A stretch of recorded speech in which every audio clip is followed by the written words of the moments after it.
became a living soul. Amen. And God handmade Adam and Eve in His own image. Everything else He just spoke into existence.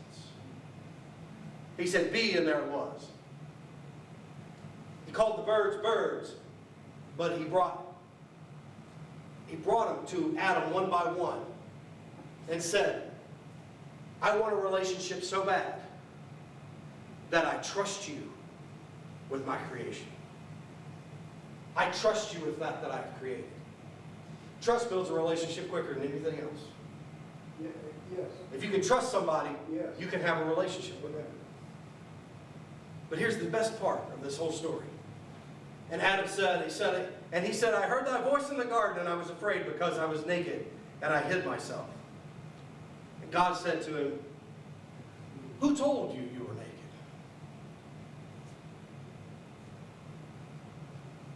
What? So many times I've seen people, I'm not this and I'm not that. Who told you you're not that? I'm not a great man of God. Who told you that? The Word of God certainly didn't. No. Your Creator certainly didn't. That's right. Who are you in relationship with? Who you're in relationship with is who you're going to listen to. Who you're in relationship with is who you're going to take advice from. That's why we have to be very careful. Our young people are very careful about their friends. Yeah. Because who you build a relationship with is who you will become alike. I saw a man with a phenomenal marriage hang around, in my opinion, a scumbag. And he became like him, ended up divorced for no reason. No reason at all. Relationship is the most important thing we can have with God. But in that relationship, one of the things we need to understand is we should take Him at His word about what He says about us. Amen. See, Adam and Eve didn't say, God, what's this situation? They automatically said, we're naked. And He said, wait a minute, I created you. Who told you that? And of course, He found out that they had sinned. And they ate of the tree that He told them not to. See, God showed all the faith in Adam. Said, I believe in you. I believe in you so much that I'm going to let you name every creature that I've created.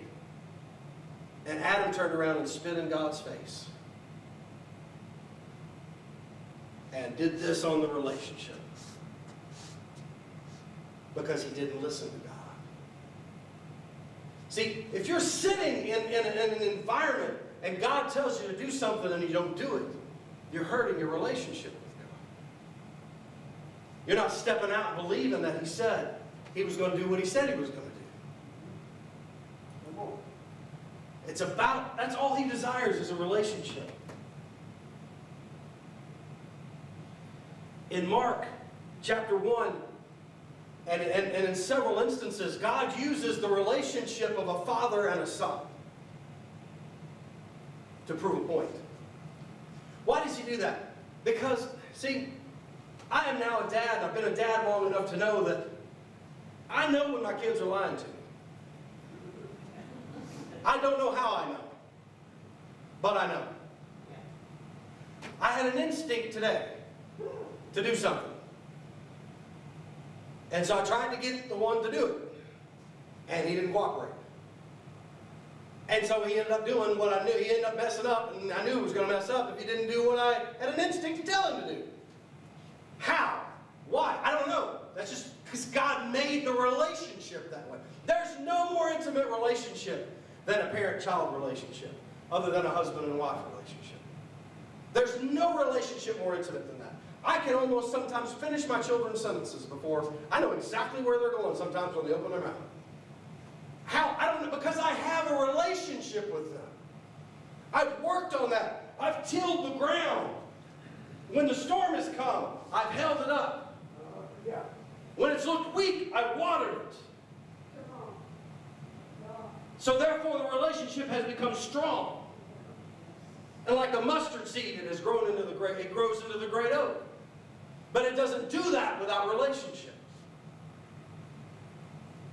But he uses that intimate relationship as an example to prove a point, because he's trying his best to get across to humanity. The only thing I desire out of you is relationship.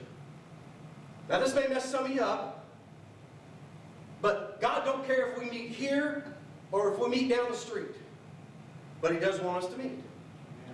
Yes, he does. God don't care how many songs we have. No. He don't care if we have instruments or not. He don't care what the temperature set on in the sanctuary. He don't care about the color of the carpet. No, he don't. He don't care how comfortable your pew is. He cares about having a relationship with you. As a church, we create these things to try to encourage people to be exposed to the Word of God, because that's what salvation comes from. I've chosen the foolishness of preaching to seek and save that which is lost. It's amazing how much he covets a relationship with you and I.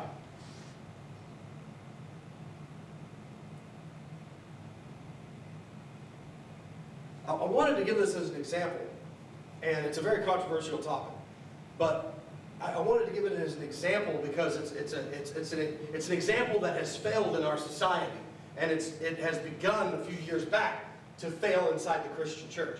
I know many Christians that this idea and concept has failed with them, so I wanted to use it as an example.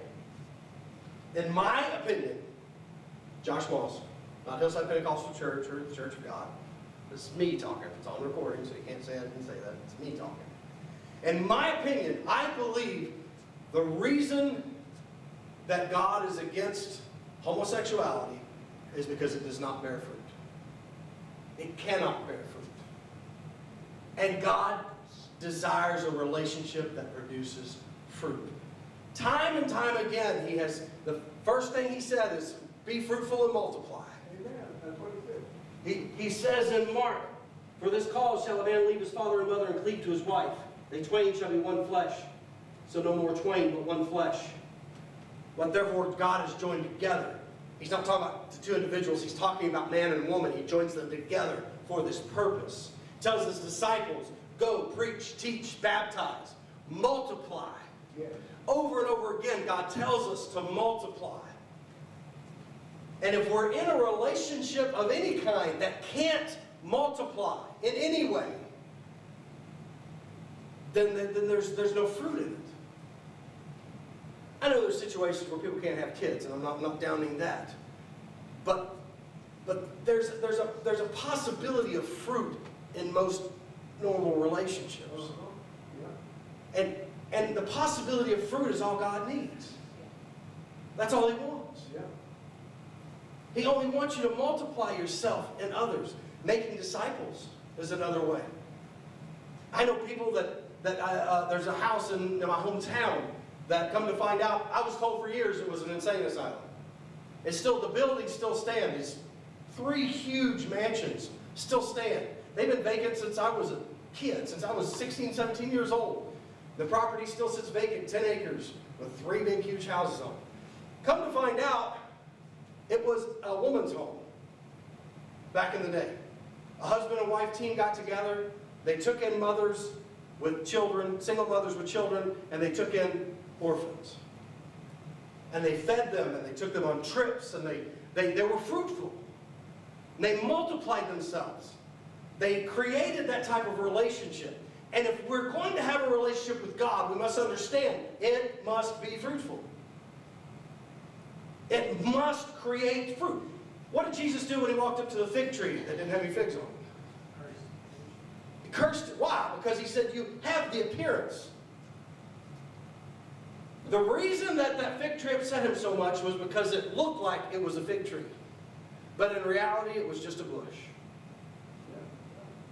In other words, there was no relationship, there was no connection between what it looked like and what it was supposed to be. As Christians, we need to pray, God, don't let me look like something that I'm not. Don't let me look like a Christian and be found without fruit. Because the Bible talks about the fruit of the Spirit. Yes. Amen. The Bible talks about making disciples. Yes.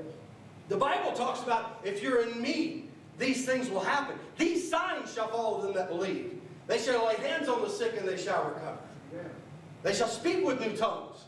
I didn't say it. That's what the Word says. Right. So, if you look like a Christian, walk like a Christian, talk like a Christian, but you're not a Christian because you're not bearing fruit, there's something wrong with that picture. The Bible said this about the Pharisees and Sadducees. They look religious.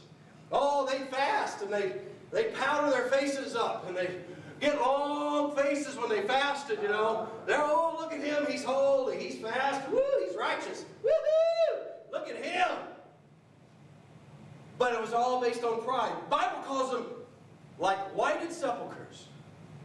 A sepulcher is what you keep ashes in. It says on the outside they were beautiful, but on the inside full of dead men's bones.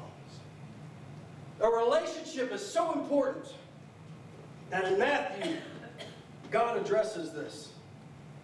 15 verse 7. Beginning of verse 7. Ye hypocrites, well did Isaiah prophesy to you, saying, this people draw nigh unto me with their mouth, honoreth me with their lips, but their hearts are far from me. But in vain they do worship me, teaching for doctrines the commandments of men. This is a hard thing to talk about, because a lot of people want to think that their relationship's okay. But if it's the number one thing that God desires of us, how many of you think it's at least worth a check? Yeah. It's at least worth double checking the meter. Yeah. Say, God, am I being a Christian? Not am I looking like one. Not do people think I'm one. Am I one? Yeah. That's good. I'll never forget, I worked with this guy. He was 64, 65 years old. You could stand. I'm closing. You could stand. I'm closing. Sorry. Yeah, I'm sorry I threw that in there. If you don't stand up, I won't close. He was 65 years old, but he was the roughest 65-year-old I've ever met in my life. He had done time in prison. His neighbor had come over and jumped his son, and he had gone out at 65 years old and beat this guy into a 3-month coma. He was a rough dude. He was someone I didn't want to make mad. But you know what I did? I decided, I don't know how long ago it was, a few years back, me and my wife decided, I'm going to be who I am. I'm going to show people that Christianity is not what they think it is. I'm going to be Paul. There's a lot of people who don't agree with my views. But that's okay, because I stick within the Word, in my opinion. If we want to talk about it sometime, we can talk. I'm all about talking about the Word. But I was real in front of this guy. I said, this is the way I feel, and this is where the church has gone wrong, because they taught it wrong. And they've lost so many people because they taught it wrong. They turned so many people away because they catered to religion and a Pharisee, Sadducees mentality as opposed to reaching souls. And I said, I want to be effective. And they, oh my God, I said, you're an ordained minister talking like that. I said, yeah, I'm an ordained minister. I said, show them my card. You know, I'm a card-carrying member. It's a if I had not been an ordained minister, what I said would have carried no weight. But because I was simply ordained, all of a sudden they're going to pay attention to me. That's stupid. That's the way it is. It's the way it works. You know, I'm halfway through a master's degree, and pretty soon you guys are going to have to call me doctor. Just preparing for it. Just get ready for it. It's going to happen. I'll be Dr. Moss. But the fact of the matter is at the end of all of that, I just was myself because I wanted to be effective. This man is 65 years old, rough and tough guy that I would not otherwise associate with outside of work.